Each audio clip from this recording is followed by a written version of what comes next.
जो रिटर्न्स और रिस्क के बारे में हमने थोड़ा डिस्कशन करा था, and then two types of the risk, systematic risk and unsystematic risk. ठीक है, यहाँ तक हुआ था। अब देखो, एक आपको मैं पूछूं कि यदि आपके पास 10 लाख रुपीज है और आप कहीं इन्वेस्टमेंट करना चाहते हो, राइट, इन्वेस्टमेंट करना चाहते हो, तो आपके पास क्या ऑप्शन है इन्वेस्टमेंट करने का? आप बोलोगे सर या तो मैं क्या कर लूँ, एफडी कर लूँ, राइट, जिसके ऊपर मुझे 6% इंटरेस्ट मिलता है।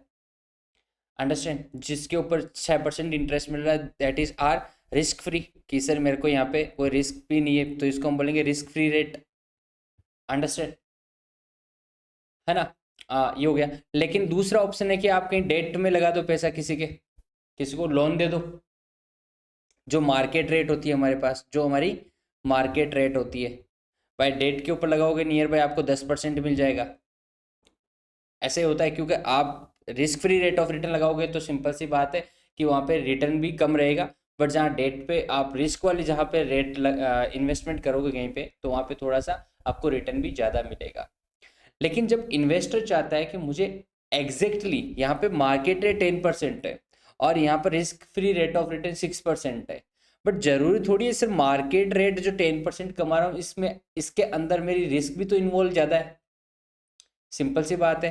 तो आप कहोगे कि मैं इस तरीके का मतलब एक रिक्वायर्ड रेट ऑफ इंटरेस्ट मेरी हो जिसमें रिस्क भी थोड़ी, मतलब उसका भी मेरा कैलकुलेशन हो और उसमें रिस्क फ्री रेट भी हो। मेरे को 10% भी नहीं चाहिए, ऐसा नहीं है मैं 10% ही लूंगा, और ऐसा भी नहीं है मैं 6% पे भी काम करूंगा। मेरे को वो रेट चाहिए जिसके ऊपर मार्केट रेट के अकॉर्डिंग उसमें रिस्क इन्वॉल्व हो और मैं अपनी रिस्क को आइडेंटिफाई कर सकूं, और risk free rate of return से थोड़ा सा ज़्यादा इंटरेस्ट इन्वेस्टमेंट करूं या उससे ज़्यादा में थोड़ा सा अर्निंग्स भी हो सके। तो इसको हम बोलते हैं रिक्वायर्ड रेट ऑफ रिटर्न। इसको बोलते हैं हम इन्वेस्टर की required rate of return, required rate of return, कि आपको कितना कम से कम कमाना है, कि मार्केट के अकॉर्डिंग आप रिस्क को भी कंसिडर करते हो और अपनी जो रिस्क फ्री रेट है उसके अकॉर्डिंग भी आप थोड़ा सा उसे हाई रिटर्न बियर करना चाहते हो। तो आप देखोगे सर मार्केट में मेरी रिस्क कितनी है।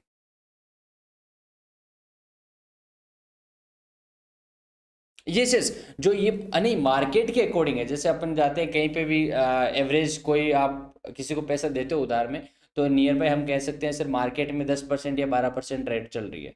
बट पर्टिकुलरली किसी स्टॉक मार्केट, यदि आप चाहते हो कि नहीं मेरे को रिलायंस है, तो रिलायंस है, तो रिलायंस में आप बोलोगे सर रिलायंस में चलता है यहाँ पे मान लो 9%, राइट। तो ये आपका पर्टिकुलर स्टॉक मार्केट हो गया, ये आपका पर्टिकुलर एक किसी स्टॉक मार्केट या पर्टिकुलर सिक्योरिटी से रिलेटेड हो गया। और ये पूरा ओवरऑल मार्केट है। ये हम जो मार्केट रेट कर रहे हैं ये ओवरऑल मार्केट है, जिसमें सारा हम कह सकते हैं सिर्फ एवरेज निकाल रखा है कि हमें एवरेज मार्केट में 10% मिलता है। लेकिन जब बात आती है पर्टिकुलर किसी सिक्योरिटी के इंडिविजुअल स्टॉक की, तो वहां पर अपन को 9% मिलता है। तो आप यहाँ पर पैसा डालो, यहाँ पर पैसा डालो, और एक यहाँ पे पैसा डालो, अलग अलग चीजें। नहीं आप चाहते हो मुझे तो ऐसा चाहिए कि जहां पे मेरी रिस्क भी कैलकुलेट हो जाए और मेरा जितना risk free rate of return है उससे मैं ज़्यादा थोड़ा सा अच्छा रिटर्न कमा सकूं, तो मैं निकालूंगा वहां पे रिक्वायर्ड रेट ऑफ रिटर्न।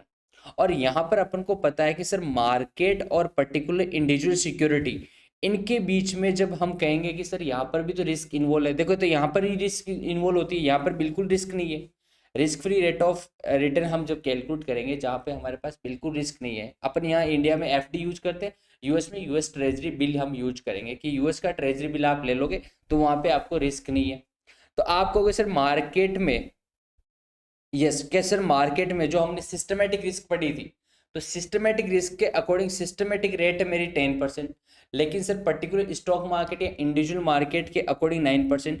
तो आप बोलोगे सर मार्केट और पर्टिकुलर स्टॉक मार्केट या स्टॉक सिक्योरिटी के अकॉर्डिंग हम अपनी रिस्क को आइडेंटिफाई करते हैं, तो उस रिस्क को आइडेंटिफाई हम करते हैं बीटा से। किससे करते हैं? बीटा से।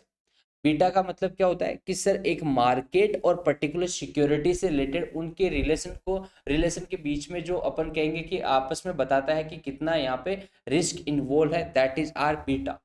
तो अब मैं आपको बोलूं कि beta is equal to 1, beta आपका एक है, तो यहाँ पे क्या होगा कि सर बीटा एक है मतलब पॉजिटिवली मूव हो रहा है। पॉजिटिवली का मतलब यदि मार्केट रेट आपका 10% इंक्रीज हो रहा है, तो आप बोलोगे सर पर्टिकुलर स्टॉक या पर्टिकुलर सिक्योरिटी का भी 10% इंक्रीज हो रहा है। बीटा 1 का मतलब सर पॉजिटिवली सेम अमाउंट से, सेम परसेंटेज से इंक्रीज हो रहा है।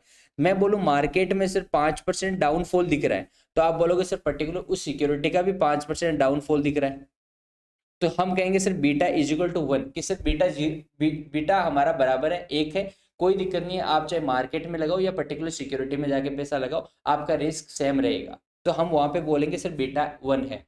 लेकिन मैं आपको बोलूं कि बीटा ग्रेटर देन 1, यदि आपका बीटा ग्रेटर देन 1 है, बीटा आपका 1 से ज्यादा है, तो यहाँ पे क्या होगा, बीटा आपका 1 से ज्यादा है, तो आप बोलोगे यदि मार्केट रेट आपका 10% इंक्रीज हो रहा है, तो आप बोलोगे सर मार्केट यदि 10% इंक्रीज हो रहा है तो पर्टिकुलर स्टॉक मार्केट 12% इंक्रीज हो रहा है। अंडरस्टैंड, यहाँ पे क्या कह रहा हूं मैं, यदि आपका बीट मार्केट 1% इंक्रीज हो रहा है, यदि इंक्रीज हो रहा है, इंक्रीज की बात करें, तो सर यहाँ पे 1.5% इंक्रीमेंटल होगा, क्योंकि बीटा इज ग्रेटर देन 1। यदि मार्केट में 1% इंक्रीमेंटल होगा तो बीटा 2%, 2.5%, मतलब 1 से ज्यादा होगा दूसरी सिक्योरिटी के ऊपर। मैं यदि आपको बोलूं कि मार्केट में 10% रिटर्न मिल रहा है, तो आप बोलोगे सर रिलायंस का ले लो, उसके ऊपर 12 मिल रहा है, तो मैं बोलूंगा beta is equal to greater than 1, कि सर वहां पर क्या है, रिस्क भी ज्यादा है। फिर यदि आपको जब मार्केट का मूव ऑन चल रहा है कि मार्केट में 10% मिल रहा है, तो आप पर्टिकुलर सिक्योरिटी मार्केट का जो परसेंटेज है वो 1 से ज्यादा है, मतलब हम कहेंगे सर जितना बढ़ना है उससे ज्यादा बढ़ रहा है पॉजिटिवली। मैं बोलूं यहाँ पे बीटा, आप मान लो मार्केट में 5% डाउनफॉल दिख रहा है, तो आप बोलोगे सर मार्केट में डाउनफॉल हुआ है, इसका मतलब वहां पर 1 से ज्यादा परसेंटेज गिरा होगा, तो आप बोलोगे सर यहाँ पे 7% डाउनफॉल हुआ है, that is our beta is greater than 1, कि सर वहां पर रिस्क वैसी इन्वॉल्व रहेगी कि मार्केट के अंदर जितना होना चाहिए था उससे ज्यादा यहाँ पे मार्केट में हम देखेंगे वॉलेटिलिटी हो रही है सर, कि यहाँ पे 5% है तो वहां 7% डाउन होगा, चाहे डाउन हो चाहे इंक्रीमेंटल हो, बात एक ही है।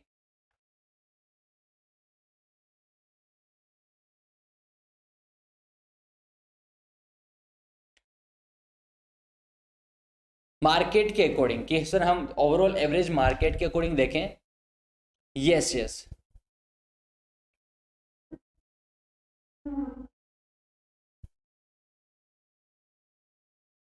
कुछ भी हो सकता है, that is our beta is more than 1। मैं इसका उल्टा लूँ, beta is greater than 1, less than 1, तो आप बोलोगे सर यहाँ पे क्या हो रहा है कि मार्केट में यदि 1% का, चाहे वो इंक्रीज हो रहा है चाहे डिक्रीज हो रहा है, तो आप बोलोगे सर 1% से इंक्रीज या डिक्रीज हो रहा है, और बट यहाँ पे बीटा इज लेस देन 1, कि सर अपन कहेंगे टीसीएस कंपनी, सर मार्केट में कुछ भी हो लेकिन टीसीएस एक अच्छी कंपनी है, उसमें इतनी वोलेटिलिटी नहीं दिखेगी। यदि मार्केट 1% से ज्यादा भी बढ़ेगा या 1% से डाउन भी होगा, तो आप वो कहोगे सर उस कंपनी में इतना फर्क नहीं पड़ेगा, वो 0.75 इंक्रीमेंटल होगा यदि ये इंक्रीज होगा तो, या उसमें डिक्रीज होगा 1% से, तो आप बोलोगे सर वहां पे 0.75% ही डिक्रीज होगा, तो हम यहाँ पे बोलेंगे sir beta is less than 1, वहां पे रिस्क कम है, कि मार्केट के कंपेरेटिवली हम देखें तो वहां पे रिस्क कम हो जाएगी, क्योंकि सर वो कंपनी अपना पूरा का पूरा पोर्टफोलियो अलग मैनेज कर रही है, स्ट्रॉन्ग कंपनी, कोई दिक्कत नहीं है, तो हम बोलेंगे सर मार्केट के अंदर यदि मान लो 5% गिरावट आ गई, बट वहां पर सर 5% नहीं होगी, वहां 3% ही गिरावट दिखेगी, क्योंकि सर बीटा वहां पे क्या है सर, लेस देन 1 है। बीटा इज इक्वल टू 1 नहीं है यहाँ पे, ना ही बीटा यहाँ पे ग्रेटर देन 1 है, यहाँ बीटा लेस देन 1 है, तो जितना यहाँ पे डाउन हो रहा है, बट ये उल्टा भी है सर, यदि मान लो 10% हमारा मार्केट और पर्टिकुलर सिक्योरिटी को, जैसे पूरा मार्केट हो गया वो, तो इस पर्टिकुलर पूरे मार्केट को हम बोलते हैं सिस्टमेटिक मार्केट, राइट, और पर्टिकुलर इंडिविजुअल स्टॉक हो गया, इंडिविजुअल सिक्योरिटी हो गई, चाहे वो आप किसी कंपनी में पैसा लगा रहे हो या किसी का बॉन्ड ले रहे हो या किसी कंपनी में डेट में पैसा लगा रहे हो, तो एक पर्टिकुलर सिक्योरिटी हो गई आपकी। वो सिक्योरिटी और उस मार्केट के बीच में हम कंपैरिजन देख रहे हैं, कि यदि मार्केट में 10% है, इंक्रीज हो रहा है, और बीटा आपका लेस देन 1 है, तो आप बोलोगे सर मार्केट 10% इंक्रीज होगा, तो यहाँ बीटा लेस देन 1 है, तो हम यहाँ पे कहेंगे सर 10% से यहाँ पे उछाल नहीं आएगा, यहाँ पे हार्डली कितना हो दिखेगा सर, 6% से इंक्रीमेंटल दिखेगा, या 5% से दिखेगा, या 4% से दिखेगा, क्योंकि यहाँ बीटा लेस देन 1 है। ठीक है, तो ये होता है beta less than 1, beta greater than 1, और यहाँ पे इज इक्वल टू। लेकिन मैं आपको बोलूं कि बीटा आपका नेगेटिव है,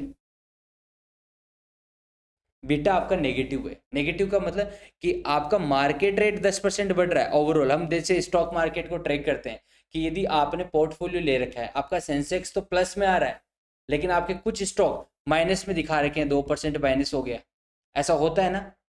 अपन देखते हैं अपना पोर्टफोलियो में, तो आप कहोगे सर सेंसेक्स तो आज 600 रुपये से बढ़ा है, लेकिन मेरा कुछ स्टॉक ऐसा है जो अडानी विल्मोर है या अडानी पावर है, वो अभी भी डाउन में चल रहा है। सेंसेक्स बढ़ने के बाद भी यहाँ पे डाउन चल रहा है, तो आप बोलोगे सर मार्केट तो इतना बढ़ रहा है, बट यहाँ पे उनका जो पर्टिकुलर सिक्योरिटी के अकॉर्डिंग देखें तो वो सर डाउन में आ रही है, तो आप बोलोगे सर बीटा नेगेटिव है, बीटा नेगेटिव चल रहा है। तो आप यहाँ पे क्या हो रहा है कि सपोज करो यहाँ पे 5% से यदि आपका पर्टिकुलर मार्केट डाउन हो गया, पूरा का पूरा मार्केट डाउन हो रखा है, लेकिन आपने जिसमें सिक्योरिटी में पैसा लगा रखा है वो आपका 2% आपको प्रॉफिट बना के दे रहा है, तो सर बोलोगे आप बीटा नेगेटिव है हमारा, तो उसको बोलते हैं बीटा नेगेटिव होना। लेकिन मैं आपको बोलूँ beta is equal to zero, beta is equal to zero, मैं आपको कहूँ 10% मार्केट में ऊपर बढ़ा, आप बोलोगे यहाँ पे कुछ नहीं हुआ सर, जीरो इफेक्ट। मैं बोलूँ कि 5-15% मार्केट डाउन हुआ, सर आप बोलोगे 0% इफेक्ट। दैट इज आर यहाँ पे रिस्क फ्री रेट वाली बात चल रही है। सर यहाँ पे यूएस ट्रेजरी बिल कि मार्केट में कितना भी उछाल आए, यूएस ट्रेजरी बिल में 6% है तो 6% ही, उसमें कोई इंक्रीमेंटल नहीं आएगा, कोई डिक्रीज नहीं होगा। यदि आपका मार्केट डाउन हो गया 15% से, तो भी आपको बेचारे यूएस ट्रेजरी बिल वाले आपको उतना ही परसेंटेज देंगे जो आपके अकॉर्डिंग डिसाइड हो रखा है पहले से ही। तो यहाँ पे क्या हो रहा है सर, जब बीटा जीरो होता है तो मतलब रिस्क बिल्कुल भी नहीं है, तो हम कहेंगे सर वहाँ पे कौन सा चल रहा है, यूएस ट्रेजरी बिल, या इसको बोल सकते हैं risk free rate of return. Understand. तो ये एक बीटा का कॉन्सेप्ट है। बीटा को हम कैसे बोलेंगे सर, मार्केट और पर्टिकुलर सिक्योरिटी के अकॉर्डिंग उनके बीच के रिलेशनशिप को, जो बीच के रिलेशनशिप और बीच का जो रिस्क होता है उसको आइडेंटिफाई करते हैं हम किससे, बीटा से करते हैं। तो अब आप क्या करोगे, आपको कम से कम कितना मुझे रिटर्न कमाना है, तो आप बीटा को आइडेंटिफाई करके चलोगे कि सर मुझे कम से कम मेरा risk free rate of return, मेरा risk free rate of return का मतलब कम से कम मुझे 6% तो मिलना चाहिए जो एफडी वाला है, प्लस सर मैं मार्केट में जो प्रीमियम चल रहा है, प्रीमियम का मतलब आप बोलोगे सर मार्केट में और risk free rate of return, जैसे सपोज करो आपने किसी कंपनी में पैसा लगाया, 10% आपको रिटर्न मिल रहा है वहां पे, तो आप बोलोगे सर मेरे को 6% यूएस ट्रेजरी बिल दे रहा था, लेकिन फिर मैंने आपकी कंपनी में लगाया, तो how much you are earning more, तो आप बोलोगे सर मैं 4% ज्यादा कमा रहा हूँ। अंडरस्टैंड कि मैंने 6% के बजाय 10% में लगाया, तो आप बोलोगे सर मेरे को यहाँ पे मार्केट रेट कितनी चल रही है माइनस आपका risk free rate of return कितना है, तो आप बोलोगे सर मार्केट में 10% चल रहा है, risk free rate of return 6 है, मतलब मैं एक्स्ट्रा कितना कमा रहा हूँ मार्केट से, सर 4 रुपए या आप 4%। इसको हम बोलते हैं सर मार्केट का प्रीमियम, कि आपका मार्केट प्रीमियम आ रहा है। सर इस मार्केट प्रीमियम में मेरा यहाँ पे एक चीज और है, रिस्क भी तो इंक्लूड है, तो आप बोलोगे सर ओके, मैं यहाँ पे अपना बीटा को कैलकुलेट कर लेता हूँ, बीटा को यहाँ पे कैलकुलेट कर लेता हूँ, तो मेरे पास एकदम फिक्स सही तरीके का इन्वेस्टर को रिक्वायर्ड रेट ऑफ रिटर्न मिल जाएगा कि मुझे इतना तो मिलना ही चाहिए। तो आप बोलोगे सर मेरा यहाँ पे risk free rate of return, risk free rate of return, कि आपको risk free rate of return कितना मिल रहा है, प्लस आप कहोगे सर मार्केट रेट, आपकी मार्केट रेट कितनी है, मार्केट रेट कितनी है, उसमें से आप वापस ये risk free rate of return निकालोगे, risk free rate of return, आपका रिस्क फ्री रिटर्न, उसके साथ में आप देखोगे बीटा कितना है मेरा, मेरा रिस्क कितना इन्वॉल्व है, ये आपका आ जाएगा IRR। आप बोलोगे सर जो अपने पास इन्वेस्टर का रिक्वायर्ड रेट ऑफ रिटर्न यहाँ पे निकल के आ जाएगा, कम से कम इतना तो मुझे चाहिए। जैसे हम एग्जांपल लेते हैं कि मार्केट रेट है, मार्केट रेट इज योर 10%, कि सर मार्केट में हमारे रेट है 10%। सो एक एग्जांपल लेते हैं कि मार्केट रेट इज योर 10%, ठीक है, मार्केट में आपकी रेट ऑफ इंटरेस्ट मिल रही है 10%, और यूएस ट्रेजरी बिल की रेट है यहाँ पे मान लो 6%, ठीक है, और मैं आपको बोलूँ कि यहाँ पे बीटा, बीटा आपका 0.8, सर ये बीटा हमें कैलकुलेट करना पड़ेगा क्या, तो आंसर इज नो। देखो ये बीटा का कैलकुलेशन होता है वेरी स्टैटिकल फॉर्मेट में होता है, और यहाँ इसकी कैलकुलेशन हमें सीखने की जरूरत नहीं है, ये ऑलवेज हमें एग्जाम में गिवन होगा, ऑलवेज हमारे एग्जाम के क्वेश्चंस में गिवन होगा, तो आप लिख सकते हो इसमें कि हमारे पास ये ऑलवेज क्वेश्चंस में दिया हुआ होगा कि बीटा आपका कितना है। यहाँ पे बीटा, ये बीटा है जो है लेस देन 1 है, राइट, यहाँ पे लेस देन 1 है।